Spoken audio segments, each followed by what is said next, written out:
All right, so it's recording. You want to do introductions? I think it's good to put on the recording who's here and who's not.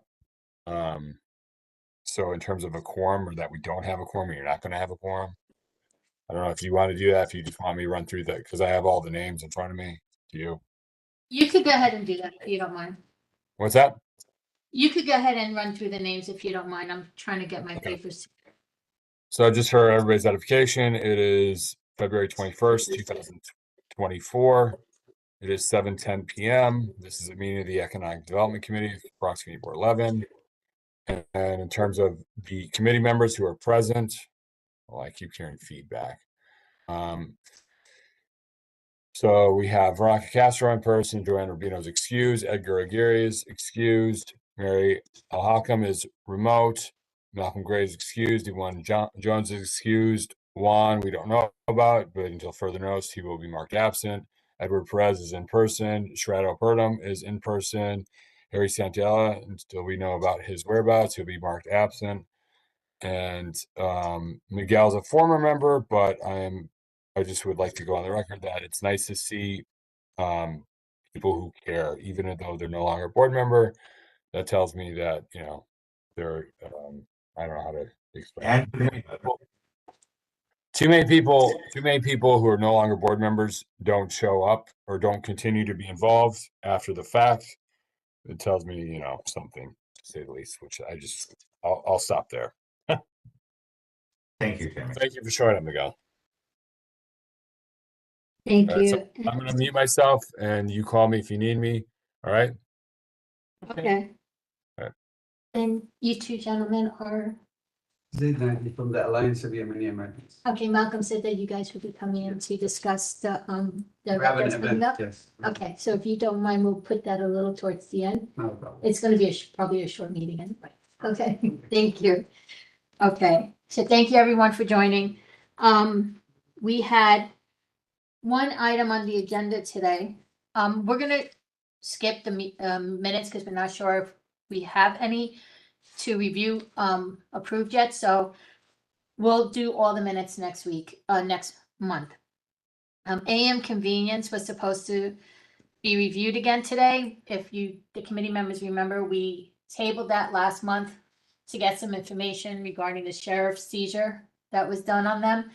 I don't think that those parties are gonna be here tonight, and without a quorum, we can't vote on it tonight anyway. So unless there's anything that the committee wants to discuss on this particular applicant at this moment, we'll have to table it again until next month. Mary, anything? Just a question, when is the deadline to have a response for their application?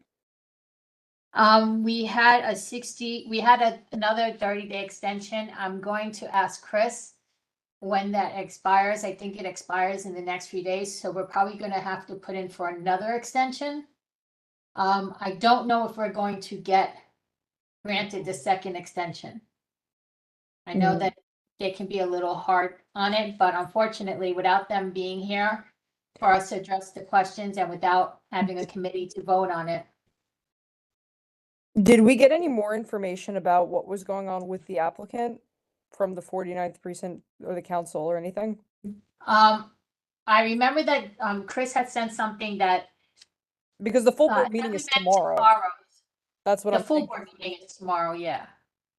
So we could bring it up there tomorrow too, since we don't have a quorum tonight. Assemblyman Siccaro's office did confirm that there had been a sheriff seizure and there had been arrests made. The applicant, if I remember correctly, and please correct me if I'm wrong, the applicant said there weren't any arrests made, but according to Siccaro's office, I believe he said there were arrests made at that time. The applicant did submit some paperwork to us, and I forwarded that to the committee to look at.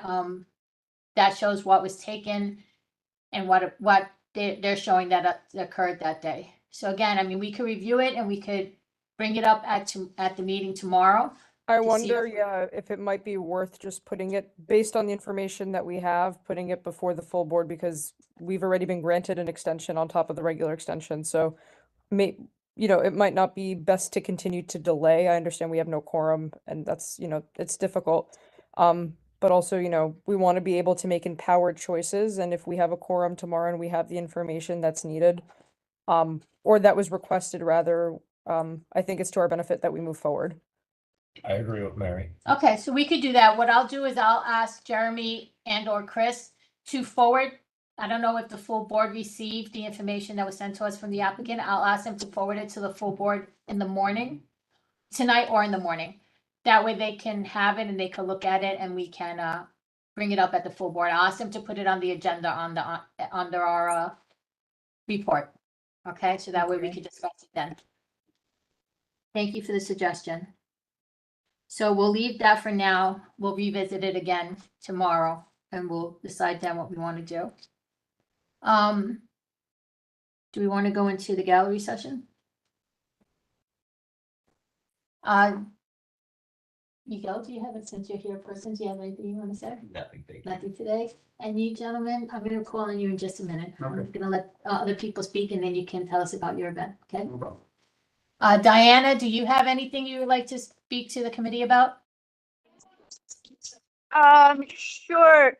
Just that the Creative Balance Group, the one on Blondell Avenue, the micro business, the agricultural micro business, I noticed that they were approved by OCM. So I just wanted everyone to know. It looks And like they which were one was approved. this one? The Creative Balance, the micro business, urban agriculture one. The one that was Grow as on well. Yeah, Okay. Thank you for letting us know. sure. And Ed Murphy, do you have anything for the committee? No, I'm okay, thank you. I thought you were Okay. gonna revisit 7-Eleven Leidig, but that's not on the thing for tonight. Yeah, we don't have the full committee here Yeah. to decide if we want to revisit it or not. So at this point, we're not going to. That's something that Yeah. our It committee could would wait have to to. tomorrow's meeting. Okay, thank you, you. Ed. Thank you. Kay, do you have anything for the committee? Hi, sorry. Yeah, I put a couple of things in the, can you hear me? Yeah, we can hear you, Kay. You put some Oh, stuff great. in the chat. Let's Yeah, look. some stuff in the chat about, one thing that really concerns me. Does anybody know where we are as a city holding property owners, like the people that rent to, not the people renting from, accountable for who they rent to? That might be one way to, cap off these constant convenience stores. I mean, they're constantly popping up everywhere. Williamsbridge Road in particular, I noticed from like Allerton, all the Yeah. way through to Pierce, they're popping up all over the place. Yeah, I see that all over the place. You could have 10 convenience stores within a 3-block span. It's a lot. I don't know how much we can hold the property owners accountable. If with a bid, I maybe that's different with a bid, but just in general, we can't tell people who they can or cannot rent their property to. Unless it's something illegal, then that's something we could get law enforcement involved in, I think, or the sheriff's office. But other than that, we really can't tell them who they can or cannot rent their property to, unfortunately.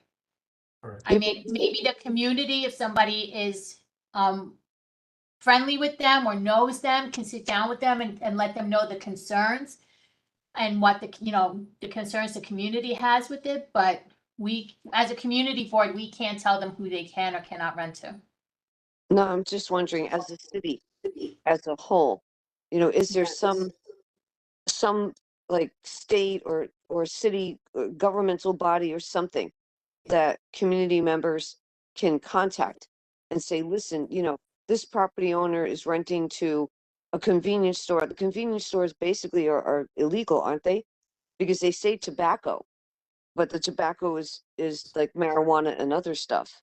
Tobacco doesn't necessarily have to be marijuana or other illegal things. You'd have to know that for certain to say that it's actually illegal.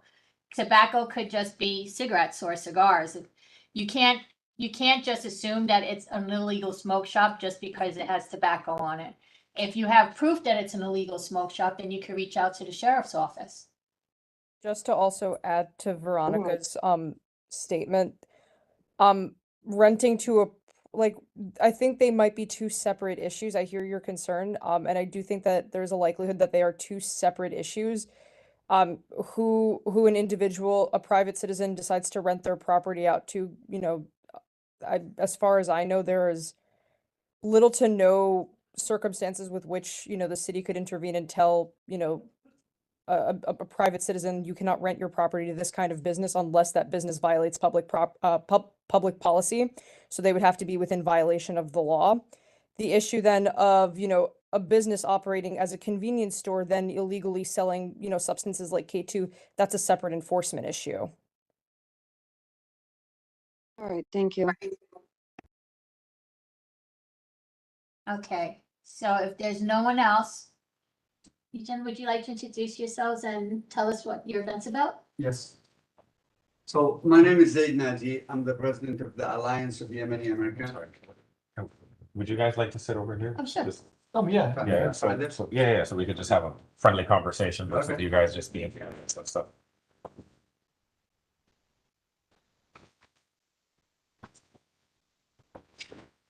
You have one? So yeah, my name is Zaid Naji. I'm the president of the Alliance of Yemeni Americans, which is an organization formed recently that try to educate and empower the Yemeni American community. We feel like Little Yemen is almost like an island. Even though we are surrounded with other communities, they don't know us, we don't know them, and we are bound to change that. We are in coordination with about 12 different organizations and community organizations. We are doing an event. We're actually starting a series. It's called Building Bridges Between Communities. And this is going to be the first installment. It's going to be networking within the Yemeni American business community. If you know my community, you'll understand that 80% of them about bodega owners and business people. And there's a lot of misunderstanding, and there's also a lot of opportunities. There's also a lot of potential partnership. And we want to get everybody together and start the conversation.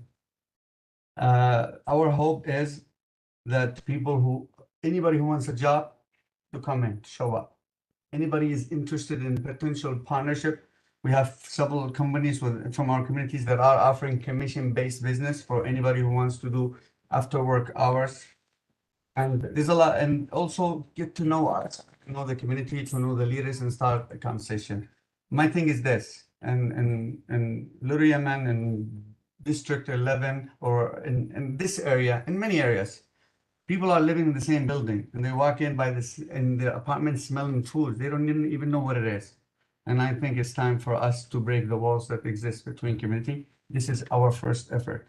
Now, our hope is that all of you guys show up. And if you know anybody who's interested in getting a job or maybe even an extra after-hour job, or even get to know your neighbors, and even if you have a concern, you want to state it. No one is perfect here. We're not claiming we are angels. And a conversation is not a conversation without putting on the table positives and negatives. And of course, I have my vice president, my brother, Damad Ahmed. Nice to meet you both. I love this idea. I think it's a really, really great idea to start bridging the gap between the different communities. I visit Little Yemen a lot. I know Yahe, and we go to certain events that are down there. I've also eaten in Oasis restaurant, and it's amazing. So I definitely love that restaurant. But yeah, I think this is really, really a great start. And I look forward to more of these from you. We'll share this we'll have it sent out to the community board distribution list to let people know. And anybody, we'll let other people know too, people that aren't only on the distribution list, but I think this is going to be a really great way to start getting people to know and be more interested in the different communities. Okay. Well, one of the things that I live in Venice, one is that area there. I think, I don't know if Ed was there that long, but Venice was dead. There was no store open up. Everything was closed down. You guys did a wonderful job. They opened up all those, from the chicken place all the way down to White Plains Road. I mean, on White Plains Road to Catcher Island, all those places are brighten up the neighborhood, which is good. One of the things I brought up with the Yahe, I mean, and people brought it up in the board here too, it was if you want to be, good with the neighborhood and you guys want to be with us, I know some of these, the ladies, when they pass, they don't say good afternoon, good morning, they just walk straight. And men do that, but the ladies, I don't know, we brought it up with Yahe, and he said he was gonna look into that situation, but I mean, and, well, and speak with his with masjid, mhm. and, The thing is this, right? There's some culture stuff and maybe even religious stuff that me and you and maybe the whole city of New York will not be able to change, and that take time and stuff like that. But there are things that we can change, right? Misconceptions about my community and vice versa. We are product of Yemen. Yemen, there is no operational government for a long time. Our people do not trust the government and they rely on themselves. And one of our ultimate goals is through this organization and through our educational purposes is to let them know that you're no longer in Yemen. Here there's actually a community board, even though it's not as functional as as it should be, this particular community board, but also there's the system does work here. So we want our people to trust the system, and we want vice versa. And also the communities, other communities, right? I'm a firm believer that, the power of America comes from the fact that everybody came into it and added something. Yemen is a 7,000-year-old country. At one point of time, Yemen was the United States of our time. So what that means? It means there's good food, there's good culture, there's good. Also, we understand that Yemen is not doing well right now. There's a lot of dysfunctionalities, and we want to fix that too in our community. And we also want to take care. We're here to have an honest conversation and show our real face, and we're asking for help, and we're asking to be plugged into the bigger community. Thank you. I have a few things that I want to say about this. One thing that I've noticed, you said bodegas earlier, and a lot of people confuse smoke shops with bodegas. There's a clear difference, and you know that. Yes. And out of the 10,000 or 11,000 and change bodegas in New York City, the Yemenis community, I think, has about 4,000 to 6,000 of that. So to me, that shows that your business community knows what they're doing, and you guys came over here with the intentions that you said, to work, to provide for your families, to provide for each other, and work amongst each other to build up your community. The numbers obviously show. The pride that your businesses have in this community also have shown me that. I've only been living here since April, but as a Dominican American, that I see that what your struggles, what your culture has gone through, the Dominican culture, I can't say that we went through the very same thing. Your country's dysfunction is very different than the corruption and dysfunction that we have over there. Just 20 wars in the last century, that's it. Yeah, but what the struggles as a business owner and as a community that I've seen you guys here and the Dominican community, it does mirror. And I like what you guys have on the flyer here and stuff like that. So I have some questions that I just want to help me gain some insight of what you guys are doing, right? So yeah, I see building bridges between communities, network with the Yemeni American business community, but and there's a bunch of logos here, but who is the main organizer of this event? The first one, which is the Alliance of Yemeni Americans, right? I'm sorry, the logo is just a little small. Yeah, well, this is part of also, part of our issue as a community is leadership, right? Okay. If we just put our logo and this gonna create animosity, and we know our community. Yeah. We understand the psyche and we take it from there. But before you start your question, I want to say one thing to make it clear: we're against smoke shops. I personally, I think it harms my community more than even others community, and I also think it's an Islamic. I think we're Muslims, and it's an Islamic. It's also it doesn't correlate with the Yemen way of life, and also it's not us. It harms us. So just I want to put that out there. Okay. Great. So when your flyer says gaining insights from community leaders, what kind of support have you garnered from community leaders? Like who are you gonna have in attendance and stuff? We're gonna have all these leaders. These are about 9 different organizations. Okay, within the community. Yes, you're gonna have business owners, and because the list is growing, we don't want to leave nobody. We have about 30 different companies, and just because we only show bodegas, that doesn't mean we don't have other companies. We have about coffee shops now start popping up. We also have honeys companies and other things. So they're all gonna show up, or we hope so. So as a community board, you know, there's a lot of resource sharing that we can do and things like that. What kind of resources, as far as like, let's say, you know, introductions to city agencies, or, you know, what can we do to help your businesses, and you know, future events like this thrive? Like, how can we help you guys as a board? What do you want from us? I think the first thing is the platform, you know, for us to say our message. The second is bring in, my ultimate hope here is that anybody who wants a job from non-Yemeni, from outside of our community, to come in and knock the door. You know, the bodegas, for example, they have cashiers, they have they're low-level jobs, but that's a starting point to many people. And I want the community to benefit, and I also want to build the trust. We want to build the trust with our other community, and also provide something for the larger community, produce jobs, and that's one of the main goals of us. Okay. So, you know, as far as a platform is concerned, I mean, this is a public open meeting.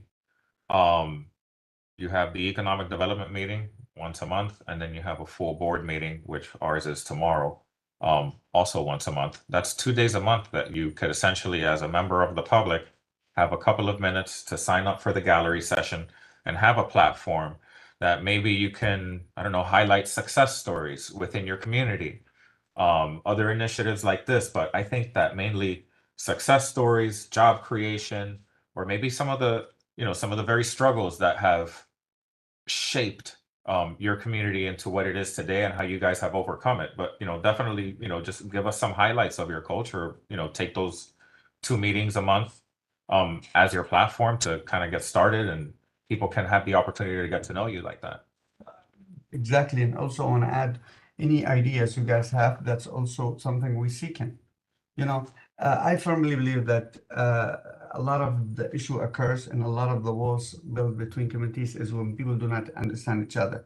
If I tell you the immigration story is not an easy story. It's not an easy story. For example, you take my story. My dad used to leave us for 5 years. You want to know what that means when a home is without a man for 5 years? That means the woman has to be a man. That means a lot of trauma. That means a lot of things. And many of the issues that are bothering others stem from that. You know, and also many people do not know that 95% of store owners and business owners are partners. You rarely see a store owned by one person. And another thing is, no one seeks capital. This is our way of getting together. You know, they usually are. And I think just like we have a lot to learn from the Dominican American community, who we are actually coming behind. They're the leaders in grocery. They're leaving it, and we're coming behind them. Also other communities, we have a lot to learn from. Other communities have something to learn from us too. How we only here since like the late, you know, I think 70s in New York City in the bodega business, early 80s. And you're talking about 8,000, maybe the number is a little bit more. How that happens without capital funds. Community is working together, and the partnership can extend beyond the community. I could tell you something now. If you have aspiring youngsters, or even somebody who's working hard in the community today, if they want to have an after-hour job, or they can work 10 hours to 15 hours a week and gain commission, real commission, knock doors and get credit card sales and get ATM sales, we have companies that could hire them the day one. And that entrepreneurial spirit can be transferred to the larger community. Hi, I just wanted to jump in really quickly. I, you know, I love this idea. One of the things that I was curious to ask though is, looking into also educational partnerships. So like with local institutions such as high schools and higher ed as well. We have Bronx Community College here.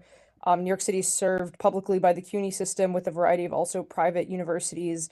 In the Bronx, within the 5 boroughs, and to our neighboring county in Westchester as well. Um, just something to think about. There's a lot of students that, are eager for a hands-on experience. A lot of colleges and universities have also instituted requirements for experiential learning in the form of service learning, internships. I can tell you confidently, the university that I work at, we now have this requirement of all of our students in the School of Arts and Sciences.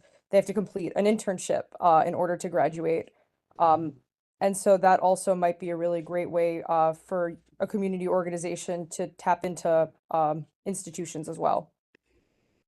I actually love this idea, and I think part of why we are here, we are seeking leadership. We are a neglected community. And for example, our organization, we see ourselves juggling 10 balls at the same time because for whatever reason, leadership is not there. We are here seeking leadership, and having such opportunities is perfect for us to empower our youngsters. And we do have a lot of issues. Many of it is a result of neglect. Our ultimate goal here is how can we turn those bodegas into a vehicle for positive change? We do have a DNA. Yemenis merchants are, for centuries, they were going into Malaysia, Indonesia, and maybe people who understand history will know, and they positively changed that. That's why I said the smoke shop is not us, it's not go for us, because it's not in our DNA, and we want to change that, and one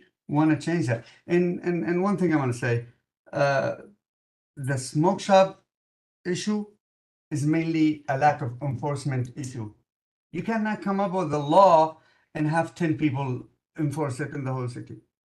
People will change if they are going to pay the price. And I think that's the issue. Whether you're from the south or from the north or anywhere that you see an opportunity to make money, you're going to make money.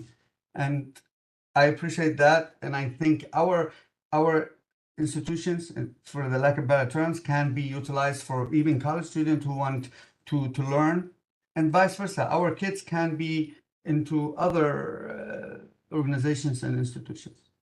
Yeah, I think this will help to open up those doors so that there'll be a two-way street between your organizations and other organizations within the community board and outside of it. Yes. So I think that this is great. One suggestion I would make is that I think the 29th falls on a weekday, Thursday, yes. Thursday, and it's from 12 to 5. You may want to, maybe future ones, do 1 or 2 on a weekend, because a lot of people work during the day and they won't be able to attend. So maybe just have one at one point on the weekend so that other people can attend too.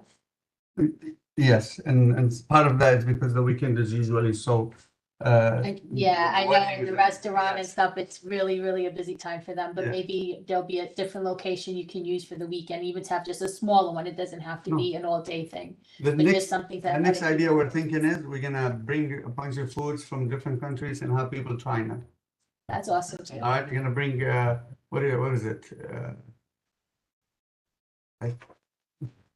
Give The banana-like fruit. What is it? The plantain. Plantain, yeah. So we get to know people. People do not understand. You know how many times I walked in front of apartment visiting my sister or my aunt or anybody, and then I smell food. I said, "What's that?" It What smells part- good, but you have no idea what it is. Exactly. Yeah. That has to change. Okay. I like the idea of this. Miguel, you had a question? More of a statement, actually. So I'm originally from Detroit, which has the largest Yemeni population outside of Yemen. Yes. So, and thankfully I have many relatives that are Yemenis that we're all, mixed in. And yes, the food smells very good. So that's a thing. But as Shredda was saying, I definitely noticed the change. I live on Birchall Avenue, and the new Muslim Center will be on Sagamore, which is literally the next Exactly. street. And I've seen the change, certainly at Rhinelander and White Plains, where it was, for a long time, a place you didn't want to walk at night. Right. And now it's busy, there are people, it's wonderful, the change that has happened in that area. And so I really, really appreciate that. And I've been honored to go to a lot of the openings of the sweet shops and things of that nature. I mean, all up and down Morris Park Yeah, I've been and to- White to Plains that Road. too. I mean, it's just, Beautiful. it's Really beautiful. in 5 years, it's a complete, a completely different thing. But what I do want to say is that, for instance, the Muslims that are going up on Amethyst, in my 2 buildings, I'm kind of like the mayor of the 2 buildings. There are 400 apartments, and a lot of people are just confused or just uninformed about exactly what that's going to mean for us and the neighborhood as a whole. So I think that this kind of a situation is fantastic because you definitely want to allay people's fears and say like, hey, we're not like taking over your stuff, or we're not going to change. If anything, you would change things for the better. And having that kind of dialogue is critical.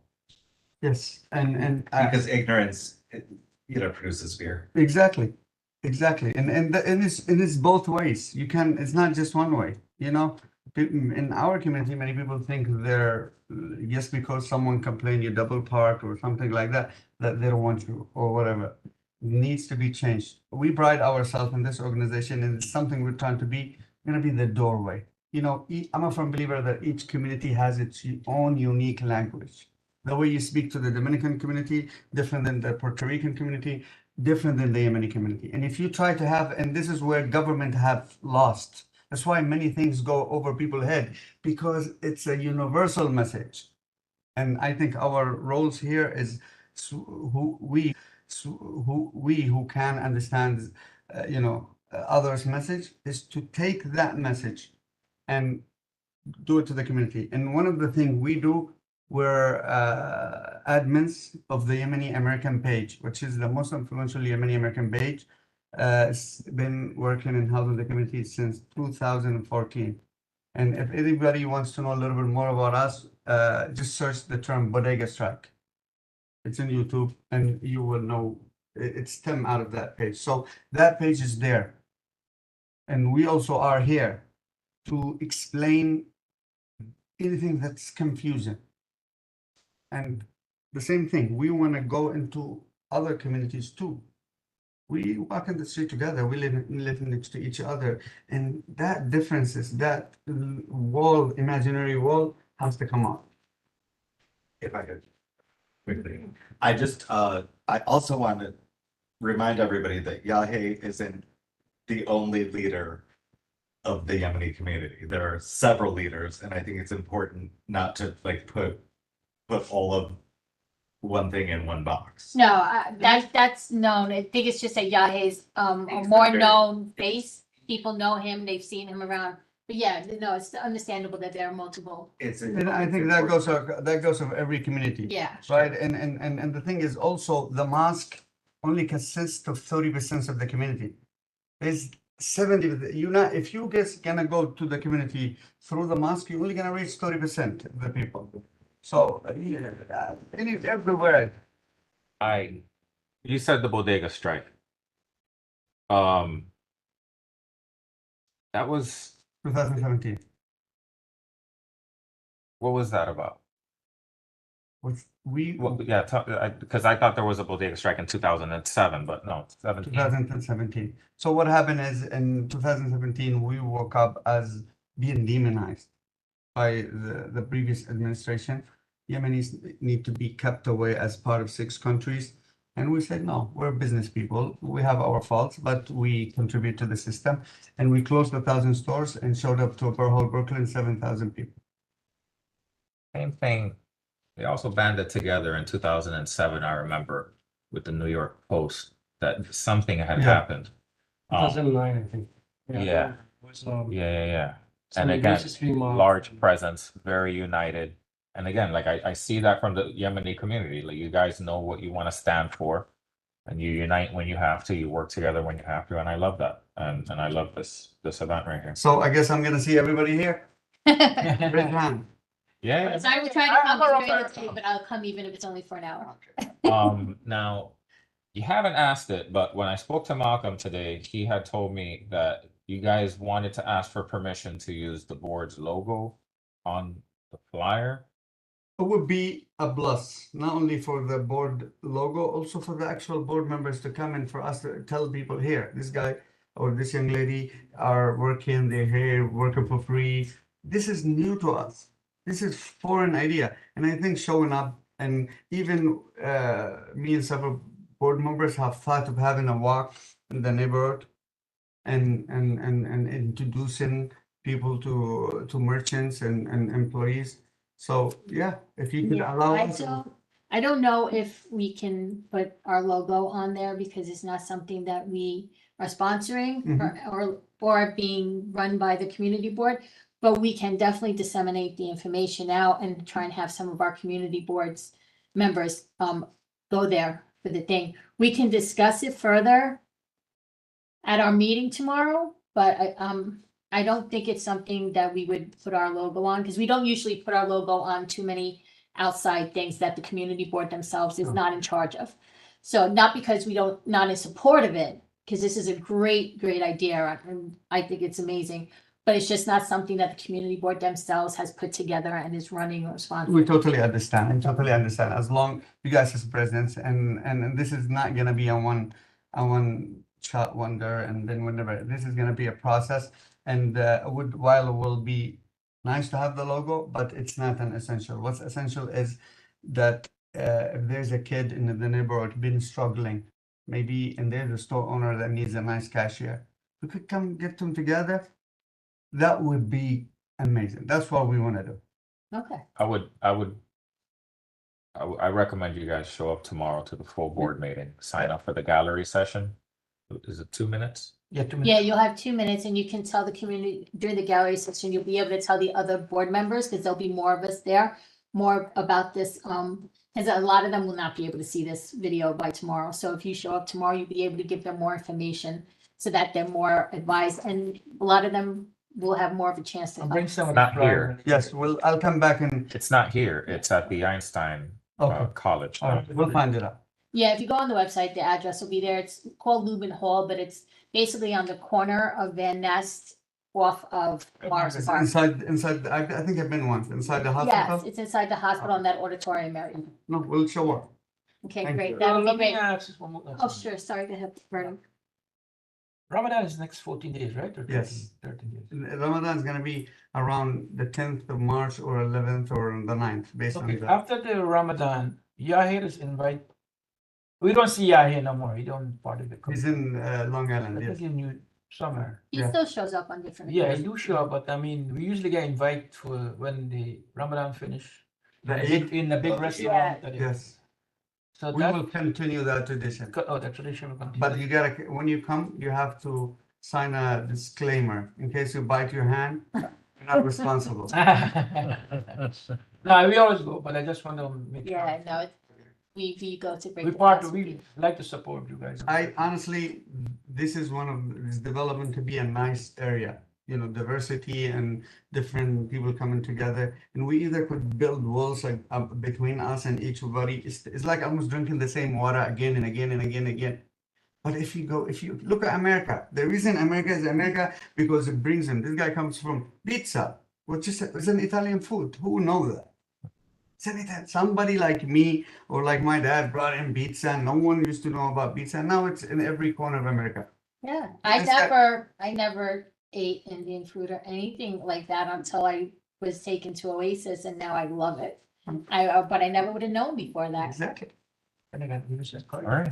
Yeah. All right. Thank you. Thank you very much.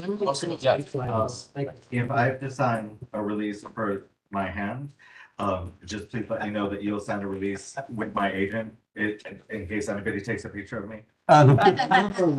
Just guess what? We have Band-Aid. Don't worry. Okay. Good. Okay. So, one thing I wanted to talk with the committee about, and I'll take any suggestions also from the public. We're trying to put together a questionnaire similar, this is, and Mary, you could find it on the website if you like, on the forms. This is the liquor license application that we give to people that are submitting their applications to the state liquor authority. We want to put something together for the cannabis licensing. I mean, this is just an example of what it is. We could do something along the same lines. But this is something that the committee's gonna have to work on together to see what questions we deem to be the more common questions and the most pertinent questions that the cannabis applicants should be filling out. We could also, and I didn't have access to it before I left, but I think we can get access to the actual cannabis application, right? From the OCM, Yes. and we could try and compare the two. Yeah. Yes, we actually can do that. Yeah. It's a good idea because, you know, we spent a long time. And Yeah. this will help us a lot, like what this. And this will kind of streamline what we ask each applicant, so that way we're not veering off one end and asking them one question, but not asking another applicant the other question. I mean, other questions will come up depending on the applicant and their history, but we should have some kind of guided application that shows, that has all the regular questions, standard questions that we would ask them. Yeah, there's a section specifically for community board notification and then instructions for municipalities. And I think that we could go in there and get it off of that. Okay, so I'm going, Ed, you usually have a list of questions to ask, which a lot of them are very good. If you could share that with the committee on the email, just so we have an idea of what those questions are, and then we can start trying to formulate some kind of application together. I wanted to, because we've been saying this since October, November, that we want to put together an application. But there's been a lot of stuff going on and it hasn't actually been worked on yet, from my understanding. And I want to get it worked on. I want us to get organized. I want us to have something put in place for the cannabis applicants that we could send to them and we could look at before they actually come to the meeting. That's the goal, because I think I raised it twice. But one of the things that I want to bring up too is that some of these things, and like for instance, a landlord rented to them. Like it's not a landlord fault that rented to them. The situation is just like with the liquor license. We used to go and check egress. We used to make sure there's 2 door, 1 back and front. It's not part of our job number. According to Chris, it's DOB.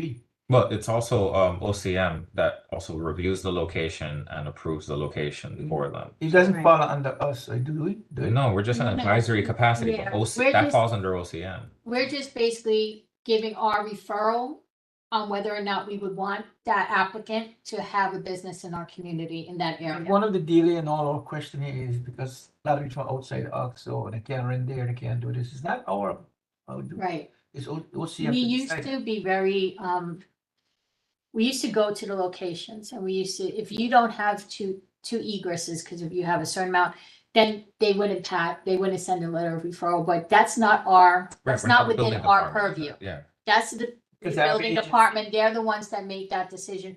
We are just the ones to decide whether or not we want to give a Correct. referral on whether or not we wanted them to have a liquor license in our area. If there's been any incidents in our area, and the same for cannabis. We're just here to determine if that applicant is someone that we want to have in our community holding that kind of business. No, totally. And if somebody has like a concern in regards to, the number of windows or egress or things of that nature that are outside of An our agency purview. for that. Right, there is an agency for that, but that doesn't mean that they don't have a platform in order to share their concerns, right? So like if somebody, Correct. let's say, wanted to go ahead, okay, sign up for the gallery session and bring it up, they can bring it up understanding that there's not much that we can do in that regard. Right. But And they do have an we ear. can offer them suggestions and say, this is something you may want to look into, but that's not something that we should use to make our determination on whether or not we're going to give a referral. Right. 100%. Yeah, because sometimes the business owner might not know about something and we can help advise them, but again, we can't force them to do something and we can't we can't penalize them Yeah, if that's they, why I'm trying to spend don't some have the time information. behind that in here, and trying to Yeah. get it to everybody. Because when you look at this application for the liquor Yeah, license, there's a lot of different questions in here. Oh, yeah. And, regarding the event that for the cooking and all that. I'm that's not licensed to all something- those things, like for that Yeah. part of it, So but that's everything that we used to ask ask them, them. but it's we not stopped- something that we should have penalized them again, and it's just something that we need to start rethinking a little bit. Pretty simple, just kind of copy and paste, and obviously they don't need venting. No. Venting It's- with cooking yeah. has to be because it's, No, but. No, for I don't cannabis. know, that's like, oh. Yeah, for cannabis. It's gonna be different. Obviously, we're not gonna do that. Some questions we may take from here, but there's gonna be more cannabis focused Sure. I don't. questions that we have to put in here, or cannabis business. If they're growing, like London. That'd be a good Yeah. help, cut down the time. So, Yeah, so I'm gonna start putting together something. Ed, if you can send us your list of questions to see what we can incorporate in here. Absolutely. That would be great. And by the next meeting, I'll try and send out something put together with the different questions to get some feedback before the meeting, and then we can talk more further at the next meeting on it. Okay. Christine, you have your hand up? Yeah, thank you, Veronica. Actually, it was what I wanted to say was along the line of something that you guys were just discussing now. And I think it would be really good if we set some expectations for what we expect from businesses coming into the community, right? So, what are those expectations for, our support, giving our support for liquor licenses and all of that other stuff, just have like a standard that, each business looking for our support is meeting. Right, well, I understand what you're saying, but there's certain things like we want them to be involved in the community, things along those lines. That's what we expect. Stuff like that, nothing that we would expect from them to the community board, just how they would benefit the community, basically. Christine, is it more like things that are like, let's say, how can they be a good neighbor? Absolutely. Yeah. Like these are expectations. This is what we expect from businesses coming into the community. We expect them to be engaging in our community board meetings. We expect them, to do local hire, have an initiative, for local hiring, things along that line. I think there's nothing wrong with, having that expectation. I think it sets a guideline that if we have this guideline and we set this sort of bar for everybody, coming to the table, there is a fairness to that. Absolutely. I agree. Yep. Thank you. Thank you guys. Christine, also, I wanted to ask you, I was gonna reach out to you, but since you're here, I wanted to invite that, the union to our next meeting. I couldn't find the email with their contact information. Is that something you could provide? In terms of what exactly is it that you want to do? Because It's the letter. It was the letter that sent, I forget what the local number is, but it was from Teamsters. Teamsters. Is that it? Yes. Yeah. So Do you, I actually was going to ask you about that because I had not heard anything in terms of if we had reached out to them. So I think the letter was sent to the office. So Jeremy might have it. I'll look at my emails. If I have it, I'll definitely forward it to you all. that'll be great because this would have been a good meeting, and I was trying to find the email and I have not been able to locate it, and I thought I printed out the letter, but I didn't. So I really want to try and get in touch with them soon so we could see if they could come to our next meeting. I'm going to look through it through my emails now. Perfect. Thank you, Christine. I appreciate it. Thank you. Does anybody have anything else for the committee? Any old business? Any new business? Okay. Do we have a motion? Well, we don't even, we can't have any motion to adjourn because it's not an official meeting. We don't have a quorum. Adios. How much, I mean, I tend to ask, how much of us in this committee? We have 10 now, so we would have to have at least 6 to be able to have a quorum. No, it has to be in person. In person? 6 in person in order to have quorum. Technically, right now, we only have 4 members at the committee meeting and 3 of us are in person, so there's no quorum at all. Even online, there wouldn't have been a quorum. But why did they put the meeting so close? You know, like. it economic- used to be this close. It used to be, that's how it used to be for a while. And now they moved it and I'm not sure why they put it back there, but I'm going to see about that for the next, I think next month, I think they did a similar. Yeah. But I'll look into seeing about maybe changing it, for April. We'll see what dates are available. The calendar's not up yet, so I can't look at it now, but, okay. So I mean, like 1 week before, economics in the other week, the general board meeting. Yeah, we'll try and do it that Do way. it that We'll way. see what we That can is do. better because, you know, I gotta drive all the way. Yeah, no, I know. It's hard having, there was a point, at one point in time where I actually had 3 meetings in a row. I had public safety, economic development, and the executive and leadership, and then the next week, and those were all 3 days in a row. Thank God I live locally. Because that was a pain. But yeah, I understand how it's a little too close to the full board, but we'll see about changing that. But, all right. Other than Thank you, everyone, for coming. I really appreciate it. Have a great night. The meeting is ending at oh wait, that's not the right time. 8:01. 8:01 p.m. Veronica, before you end it, I found the email, so I'm gonna send you, text you, some information real quick so you can have it at least. Perfect. Thank All you. right. I appreciate it. The later one. Good night. Good night. 8:01. Everyone have a good night. See you tomorrow.